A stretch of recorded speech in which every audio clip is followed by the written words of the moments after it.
Hi guys, നിങ്ങൾ ഈ grass plant കണ്ടിട്ടുണ്ടോ? ആ, ഇതാണ് ദർഭപ്പുല്ല്. ഈ പുൽച്ചെടി ഇതിൻ്റെ താഴെ നമ്മൾ നോക്കിക്കഴിഞ്ഞാൽ ഇതിന് മുള്ളുണ്ട് കേട്ടോ. സൂക്ഷിച്ചില്ലെങ്കിൽ കയ്യിലെല്ലാം മുള്ള് കൊള്ളും.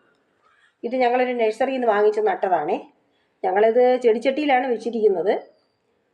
പിന്നെ ഇത് കാണാൻ നല്ല ഭംഗിയാണ്. ഷേപ്പ് ചെയ്ത് നിർത്തിയാൽ കാണാൻ നല്ല ഭംഗിയാണ്. ഇതിൻ്റെ പുല്ലിന് ഒരുപാട് നീളം വെച്ച് പോയി. അത് കാരണം ഞങ്ങൾ വിചാരിച്ച് കുറച്ച് വെട്ടി ഷേപ്പ് ചെയ്യാമെന്ന്.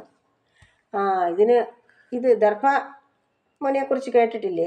ശാകുന്തളത്തിൽ, അഭിജ്ഞാന ശാകുന്തളത്തിൽ ശകുന്തളയുടെ കാലിൽ കൊള്ളുന്ന കാലിൽ ദർഭമുന കൊണ്ടിട്ടോ എന്ന് പറഞ്ഞൊരു പാട്ടൊക്കെ ഇല്ലേ?